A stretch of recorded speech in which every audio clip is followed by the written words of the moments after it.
वृद्धावस्था एक इंसान के जीवन का वो समय होता है जब उसे बहुत सारी बीमारियां अपने शिकंजे में कस लेती हैं। लेकिन तथागत गौतम बुद्ध का शरीर बुढ़ापे में भी बीमारियों से मुक्त था। उनकी चाल में एक अद्भुत चपलता थी।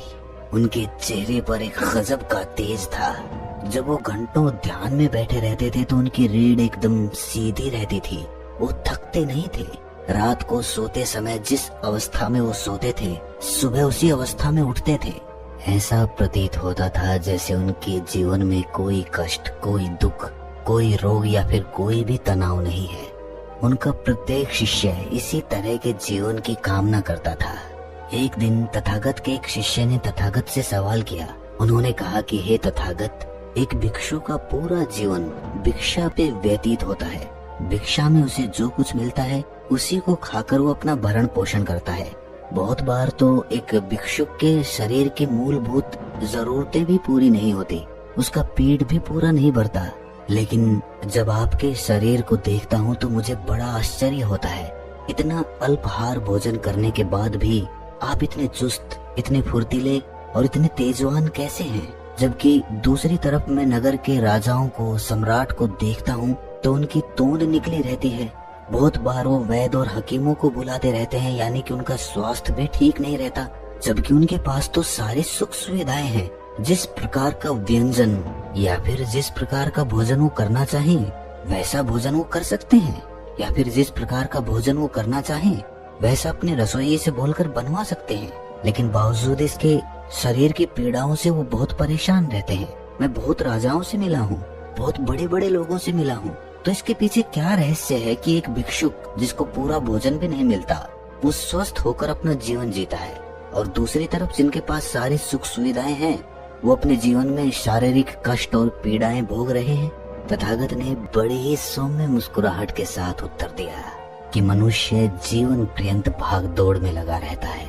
ऊर्जा हमें किसी विशिष्ट भोजन से नहीं मिलती है, बल्कि हर भोजन ऊर्जावान हो सकता है। तुमने देखा होगा कि जो लोग रूखा सूखा भोजन खाते हैं वो भी अक्सर शारीरिक रूप से मजबूत पाए जाते हैं, और जो लोग किसी विशिष्ट प्रकार का भोजन ये सोचकर करते हैं कि इसे खाने से हमें ताकत मिलेगी, हमारे शरीर को ऊर्जा मिलेगी, तुमने देखा होगा कि ऐसे लोग अक्सर बीमारियों से ग्रस्त पाए जाते हैं। सवाल हम किस प्रकार का भोजन करते हैं ये नहीं है, बल्कि असली सवाल ये है कि जो भोजन हम करते हैं वो किस प्रकार करते हैं। भोजन का सही इस्तेमाल हम कर भी पाते हैं या नहीं कर पाते। जरूरी होता है कि भोजन करने के नियम हमारे जीवन में अपना लिए जाए, ताकि साधारण सा भोजन भी हमारे शरीर को वो ऊर्जा प्रदान कर सके जो हमारे शरीर के अंगों को सुचारू रूप से चलाने के लिए आवश्यक होते हैं। शिष्य ने बड़े आश्चर्य के साथ पूछा कि हे तथागत, मैं आपकी बात का अर्थ समझा नहीं। तथागत ने उत्तर देते हुए कहा कि जब भी हम भोजन करते हैं तो क्या वास्तविकता में हम होश पूर्वक अपना भोजन करते हैं?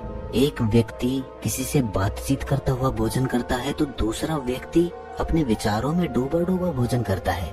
भोजन तो उनका शरीर कर रहा है, लेकिन उनका मन इस भोजन करने में सम्मिलित होता ही नहीं है। और जो कर्म पूरा मन लगाकर नहीं किया जाता, वास्तविकता में वो कर्म कहलाता ही नहीं है, इसीलिए उसका परिणाम भी हमें कभी नहीं मिलता। मैं तुम्हें भोजन करने के कुछ आसन और कुछ नियम बताना चाहता हूँ, जिनको अपनाकर कोई भी मनुष्य निरोगी होकर अपना जीवन सुख पूर्वक व्यतीत कर सकता है। सबसे पहला नियम, हमेशा मौन होकर भोजन करो। जब हम मौन होकर भोजन करते हैं तो हमारा पूरा ध्यान भोजन करने पर केंद्रित रहता है, जिससे कि हमारे शरीर के सारे अंदरूनी अंग सुचारू रूप से कार्य करने में व्यस्त हो जाते हैं। जैसे कि मौन होकर जब हम भोजन की खुशबू लेते हैं तो उससे हमारी स्वादेंद्रियां जागृत हो जाती है, हमारे मुंह में लार आने लगती है, जो कि भोजन को पचाने में सहायक सिद्ध होती है। इसी प्रकार भोजन को होश पूर्वक अच्छी तरह से चबा चबा कर करने से उसकी पाचन क्रिया सुलभ हो जाती है, आसान हो जाती है। ज्यादा समय उस भोजन को पचने में लगता ही नहीं है, इसीलिए पेट की जितनी भी समस्याएं होती हैं वो कभी जन्म ही नहीं लेती, और पेट से सभी बीमारियों का जन्म होता है। दूसरा नियम है कि जब भी आप भोजन करें उस भोजन के प्रति ग्रहणशील अवश्य हो जाएं। जिसने भी वो भोजन बनाया है, जहाँ से भी वो अनाज आया है, उनके प्रति कृपा का भाव अपने मन में पैदा करना बहुत आवश्यक होता है। उनके प्रति आभार व्यक्त करने से मन में प्रेम का उदय होता है और हमारा शरीर अपने आप ग्रहणशील बन जाता है। तीसरा नियम जो कि हमारे शरीर की बहुत सारी बीमारियों को खत्म कर देगा वो है कि सूर्यास्त के बाद कभी भी भोजन नहीं करना।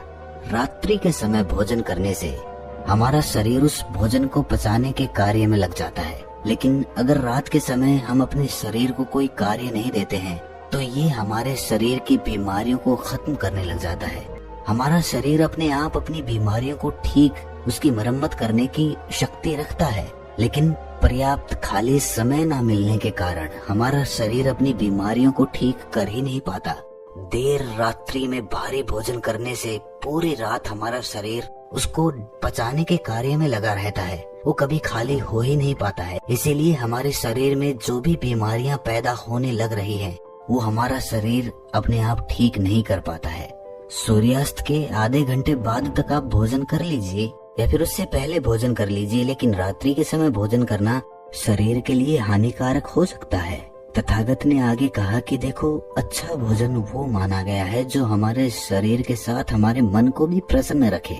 खाना खाते समय झगड़े के भाव रखना, किसी ऐसी जगह पर बैठकर खाना खाना जो साफ सफाई वाली ना हो, जो गंदी हो, या फिर ऐसे व्यक्ति के साथ बैठकर भोजन करना जिसके मन के विचार अच्छे ना हो, तो उससे हमारा मन कभी प्रसन्न नहीं हो सकता है। आवश्यक है कि खाना बनाते समय जो मनुष्य खाना पका रहा है उसके मन के भाव प्रेम से भरे हुए होने बहुत आवश्यक हैं। अगर वो घृणा के, गुस्से के या फिर झगड़े के भाव रखेगा तो खाने में उसी प्रकार के गुण सम्मिलित हो जाते हैं। हर खाने का अपना एक विशिष्ट गुण होता है और ये गुण और ज्यादा अधिक हो जाता है जब ये मनुष्य के गुण के साथ मिलता है। अगला नियम बताते हुए गौतम बुद्ध ने कहा कि खाना जितना सुपाच्य होगा, जितना आसानी से पचने वाला होगा, उतना ही गुणकारी होगा।